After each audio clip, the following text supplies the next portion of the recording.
Bismillahirrahmanirrahim. Assalamualaikum warahmatullahi wabarakatuh. Allahumma shalli ala Muhammad wa ali Muhammad. Selamat berjumpa kembali dengan seri mata kuliah Filsafat Timur. Di bagian ke-14 ini kita akan membahas kepercayaan atau filsafat yang ada di Nusantara, yaitu Kejawen dan Sunda Wiwitan. Sebelum masuk ke pembahasan tentang Kejawen dan Sunda Wiwitan, perlu saya sampaikan bahwa menurut data Kementerian Agama, di kawasan Indonesia, di kawasan Nusantara ini, terdapat 187 agama lokal. Jadi agama yang betul-betul dihubungkan dengan masyarakat lokal. Masyarakat umum, kita semua mengenal semua agama lokal tersebut.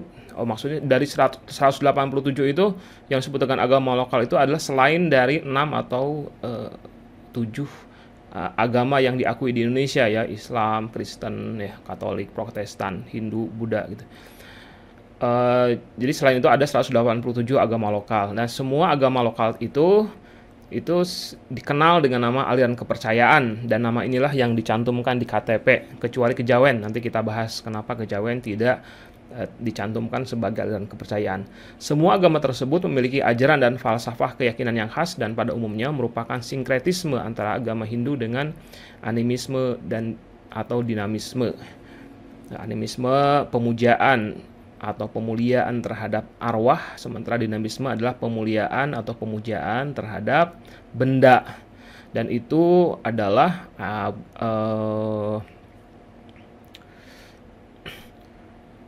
agama lokal. Dasar dari agama lokal di Indonesia dikenal seperti begitu, berdasarkan kepada sejumlah penelitian yang kemudian bersinkretis atau berbaur, beradaptasi, mengadaptasi ajaran Hindu gitu. Nah, dari 187 agama lokal tersebut, yang terbesar atau yang jumlah pengikutnya cukup banyak itu ada 7, yaitu Kejawen, Sunda Wiwitan, Parmalim di Batak, Marapu di Sumba, Kaharingan, Dayak, Kalimantan, Aluk Todolo di Toraja, dan Sunda Buhun. Jadi Sunda Buhun dengan Sunda Wiwitan adalah dua aliran yang berbeda. Tapi dalam kesempatan kali ini kita hanya akan membahas 2 saja yang paling besar. Dari 7 yang besar itu, 2 terbesarnya adalah Kejawen dan Sunda Wiwitan.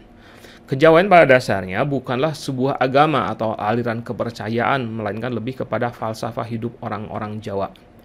Karena itulah para penganut Kejawen tidak mencantumkan aliran kepercayaan pada KTP mereka, dan mereka berafiliasi kepada agama-agama resmi yang diakui di Indonesia, yaitu Islam, Kristen, Hindu, dan Buddha. Jadi kalau ajaran-ajaran yang lain atau agama-agama lokal yang lain, mereka berjuang agar nama mereka itu masuk ke dalam di KTP gitu kan ya, tidak lagi secara umum disebut aliran kepercayaan. Nah, kalau orang-orang para penganut Kejawen ini, mereka tidak punya upaya ke arah tersebut. Karena apa? Karena mereka sendiri tidak menganggap sebagai bagian dari aliran kepercayaan. Mereka adalah orang-orang yang secara resmi menyatakan diri sebagai penganut salah satu di antara agama-agama yang diakui di Indonesia. Karena itu ajaran Kejawen ini kan biasanya berkembang seiring dengan agama yang dianut pengikutnya, maka dikenallah terminologi, ada yang disebut dengan Islam Kejawen, ada yang disebut dengan Hindu Kejawen, Buddha Kejawen, dan Kristen Kejawen. Para pengikut masing-masing aliran itu akan tetap melaksanakan adat dan budaya Kejawen yang mereka yakini tidak bertentangan dengan agama yang dipeluknya. Jadi mereka dalam kehidupan sehari-hari, umumnya kalau yang Kejawennya dominan, maka mereka sehari-harinya mereka melaksanakan ritual-ritual Kejawen yang dan cara hidupnya pun lebih banyak mengacu kepada ajaran-ajaran Kejawen. Nah, itu yang Kejawennya dominan, sementara dan mereka meyakini bahwa ajaran-ajaran tersebut tidak bertentangan dengan ajaran yang mereka anut secara resmi. Misalnya orang Islam Kejawen, maka itu adalah mereka yang ketika Kejawennya sangat dominan, maka dalam sehari-hari mereka melakukan ritual-ritual dan juga kehidupannya itu dipenuhi oleh falsafah hidup kejawen yang mereka yakini bahwa itu Islam juga membenarkan atau selaras gitu, antara kepercayaan kejawen itu dengan Islam. Secara umum, kejawen merupakan ajaran etika dalam membangun tata krama atau aturan dalam berkehidupan yang baik. Ajaran etik itu didasarkan kepada keyakinan tradisional orang Jawa bahwa manusia harus menyelaraskan diri dengan alam agar ia bisa menyatu dengan kekuatan spiritual. Orang yang telah mencapai fase itu hidupnya akan tentram dan damai. Jadi mereka sendiri berharap, ya, pada dasarnya orang kejawen itu mengejar apa yang disebut dengan ketentraman dan kedamaian batin.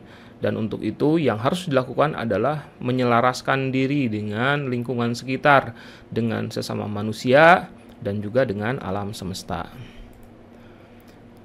Bagi penganut kejawen, alam memiliki kekuatan spiritual yang harus dihormati dan dimuliakan. Dalam masyarakat Jawa banyak berkembang keyakinan tentang pelarangan perusakan alam yang sering dibumbui hal-hal yang mistis. Kita dengan sangat mudah, ya, di kawasan-kawasan dimanapun juga sebenarnya di seluruh Jawa, itu ada banyak sekali kita temukan larangan-larangan yang terkait dengan alam, ketidakbolehan untuk mengganggu atau merusak alam. Misalnya menebang pohon beringin besar itu akan diganggu oleh jin, atau ketika mendirikan bangunan di atas tempat yang di sana ada mata air gitu, ya, itu akan membuat penguasa setempat, penguasa pengertiannya penguasa gaib, ya, itu akan marah dan kawasan tersebut akan dilanda banjir. Dan itu semuanya dilakukan dengan keyakinan bahwa alam pada dasarnya adalah sesuatu yang mulia, sesuatu yang dihormati, harus dihormati, dan karena itu tidak boleh ada perusakan terhadap alam. Nah, ajaran kejawen juga mengenal konsep penyatuan dengan Tuhan yang dikenal dengan nama Manunggaling Kawula Gusti. Jadi kalau kita membaca atau menelisik lagi apa yang terjadi pada Syekh Siti Jenar misalnya, itu disebutkan bahwa ajarannya itu adalah Manunggaling Kawula Gusti, dan itu sebenarnya ada di Jawa gitu. Nah, apakah memang Syekh Siti Jenar, kalau benar bahwa dia mengajarkan Manunggaling Kawula Gusti sebagaimana yang kita kenal selama ini, itu dia, Syekh Siti Jenar itu mengambil dari falsafah Jawa, atau justru falsafah Jawa yang kemudian banyak mengambil dari ajaran Islam? Ini adalah sebuah wacana yang bisa diteliti lebih dalam lagi. Nah, kemungkinan besar akan menyatu dengan alam ini, menyatu dengan Tuhan ini sangat penting dalam rangka supaya manusia, dalam rangka untuk memberikan tuntunan kepada manusia untuk melakukan berbagai tirakat. Jadi supaya manusia bisa mencapai tahapan penyatuan dengan Tuhannya, ia harus melakukan berbagai tirakat yang memiliki esensi upaya melepaskan diri dari ikatan duniawiyah. Jadi ikatan duniawiyah harus dihapuskan, harus dihilangkan, harus jeratannya itu harus diputus, dan dengan cara semacam itu maka manusia bisa menyatu dengan Tuhannya. Nah, ini kemungkinan besar ajaran ini, ajaran Manunggaling Kawula Gusti ini merupakan adaptasi dari ajaran moksa yang ada di dalam ajaran Hindu. Pernah kita bahas sebelumnya bahwa ajaran Hindu itu didasarkan kepada apa yang disebut dengan pelaksanaan dharma. Selama manusia gagal menjalankan dharmanya, maka dia akan dikembalikan lagi ke dunia dalam bentuk yang berbeda-beda, mengalami apa yang disebut dengan karma. Nah, seandainya manusia itu suatu saat sudah sampai kepada tahapan yang dia mampu untuk menjalankan seluruh dharma, tuntas semua dharmanya, maka dia akan menyatu dengan Tuhan yang disebut dengan moksa peristiwanya. Dan juga filsafat wahdatul wujud juga ada di dalam Islam, falsafah wujudiyah yang para peneliti, penstudi filsafat Islam menyebut bahwa yang pertama kali menyampaikan teorinya adalah Ibnu Arabi. Nah, yang jelas wahdatul wujud yang dikenal dalam Islam ini sangat bersesuaian atau banyak sekali persamaan kemiripannya dengan ajaran Manunggaling Kawula Gusti yang ada pada Kejawen. Nah, sekarang kita masuk ke Sunda Wiwitan. Sama seperti Kejawen, Sunda Wiwitan adalah ajaran lokal berupa pemujaan terhadap kekuatan alam dan arwah leluhur serta penyatuan dengan alam serta Tuhan yang dianut oleh masyarakat tradisional Sunda. Nah, jadi perbedaannya pertama adalah bahwa kalau itu Kejawen ini dianut oleh masyarakat Jawa. Jawa itu artinya di sini adalah orang-orang yang berbahasa Jawa, gitu. Bukan orang-orang yang tinggal di Jawa ya, bukan orang yang tinggal di Pulau Jawa. Nah, sementara kalau yang disebut dengan Sunda Wiwitan itu adalah ajaran yang dianut oleh sebagian kecil, sekarang sebagian kecil, sangat kecil ya, itu secara tradisional dianut oleh sebagian kecil orang-orang Sunda. Yang disebut dengan Sunda di sini adalah orang-orang yang berbahasa Sunda, gitu. Karena pada dasarnya orang Sunda juga tinggalnya di Pulau Jawa kalau dari sisi geografis ya.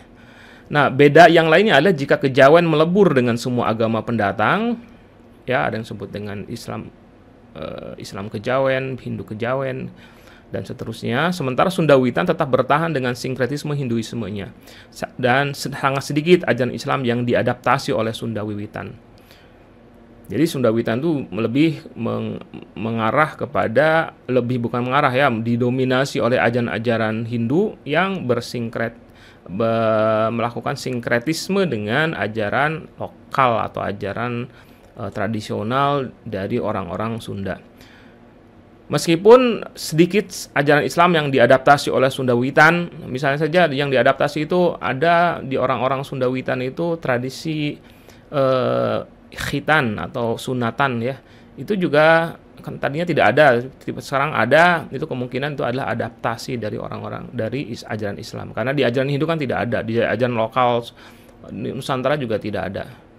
Atau di beberapa tempat dalam beberapa waktu tertentu kadang-kadang gitu ada orang-orang yang Sunda Wiwitan itu ketika menikah itu mereka mengucapkan syahadat gitu, walaupun syahadatnya dengan bahasa Sunda. Tapi syahadat artinya penyaksian kepada Allah dan juga kepada Rasulullah gitu. Ada hal-hal semacam itu, tapi itu sangat jarang dan artinya memang secara keseluruhan sangat sedikit sekali kalaupun ada ajaran-ajaran Islam yang diadaptasi ke dalam Sunda Wiwitan.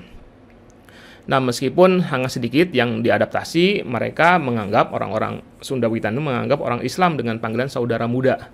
Beda lainnya adalah Sunda Wiwitan menolak jika disebut penganut Hindu atau Islam. Mereka saat ini berjuang agar mereka bisa masuk ke dalam KTP. Secara khusus namanya Sunda Wiwitan. Untuk sementara ini di KTP mereka tertera untuk kolom agama Islam.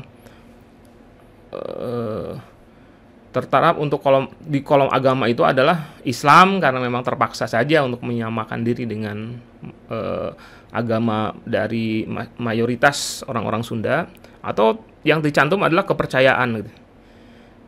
Nah, agamanya adalah apa? Kepercayaan. Nah, Sunda Wiwitan sering diidentikan dengan suku Baduy di kawasan Lebak, Banten. Sebagian besar warga Baduy memang menganut Sunda Wiwitan.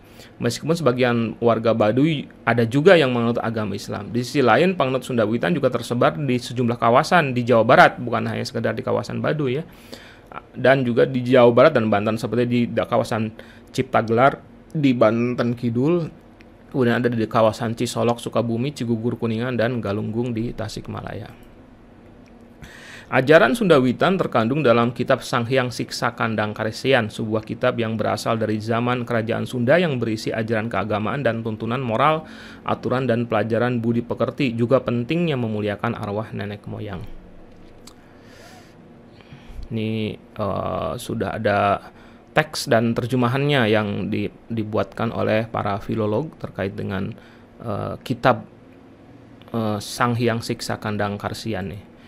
Kekuasaan tertinggi dalam sistem kepercayaan orang-orang Sunda Wiwitan itu berada pada Sanghyang Kersa. Ini yang ada di dalam kitab Sanghyang Karesian ya, Kandang Karesian itu. Kekuasaan tertinggi berada pada Sanghyang Kersa yang Maha Kuasa, atau disebutnya Nungersakeun atau yang menghendaki. Dia juga disebut sebagai Batara Tunggal, Tuhan yang Maha Esa. disebut juga Batara Jagat, penguasa alam, disebut juga Batara Seda Niskala atau yang gaib. Dia yang Tuhan paling tinggi itu bersemayam di Buana Nyungcung. Semua dewa dalam konsep Hindu, Brahma, Wisnu, Shiva, Indra, Yama, dan lain-lain tunduk kepada Batara Seda Niskala. Jadi ini ada adaptasi ya dari ajaran Hindu dalam pengertian bahwa orang-orang Sunda Wiwitan mengakui adanya para dewa-dewa. Mereka mengakui ada Brahma, Wisnu, Shiva, Indra, Yama, Dewi Sri, dan lain sebagainya. Akan tetapi semua dewa dan dewi itu tunduk kepada Batara Seda Niskala atau Tuhan yang Maha Gaib. Nah, di dalam kosmologi Sunda Wiwitan, mereka mengenal atau meyakini adanya 3 macam alam, yaitu Buana Nyungcung, tempat bersemayam Sang Hyang Kersa yang letaknya paling atas. Kemudian ada Buana Panca Tengah, tempat berdiam manusia dan makhluk lainnya, letaknya di tengah. Serta Buana Larang atau neraka, letaknya paling bawah antara Buana Nyungcung dan Buana Panca Tengah, dan yang letaknya paling bawah. Dan antara Buana Nyungcung dan Buana Panca Tengah terdapat lapisan alam yang berjumlah 18, di mana manusia yang berada di Buana Panca Tengah harus melakukan berbagai kebaikan agar bisa melalui tahap demi tahap alam untuk akhirnya sampai kepada Buana Nyungcung. Nah, kalau gagal maka dia akan masuk ke dalam akan terprosok ke Buana Larang atau ke neraka. Awalnya Sunda Wiwitan tidak mengajarkan banyak tabu kepada para pemeluknya. Tabu atau pamali yang paling utama yang diajarkan di dalam agama Sunda Wiwitan ini hanya ada 2 awalnya, yaitu yang tidak disenangi orang lain dan yang membahayakan orang lain, dan yang bisa membahayakan diri sendiri. Nah, itu hanya 2 saja itu yang dilarang itu. Jangan melakukan hal-hal yang tidak disenangi orang lain. Jangan melakukan hal yang membahayakan orang lain. Jangan melakukan hal yang membahayakan diri sendiri. Tapi dalam perkembangannya untuk menghormati tempat suci dan keramat yang disebut kabuyutan, yang disebut juga Sasaka Pusaka Buana dan Sasaka Domas, serta menaati serangkaian aturan mengenai tradisi bercocok tanam dan panen, maka ajaran Sunda Wiwitan mengenal banyak larangan atau tabu atau pamali. Akibat adanya banyak tabu inilah penganut Sunda Wiwitan, seperti yang bisa terlihat pada masyarakat Badu, cenderung terisolir dari kemajuan peradaban. Ini banyak sekali pamali, misalnya ada di sini ulah nincak nyiru, ya, jangan menginjak alat untuk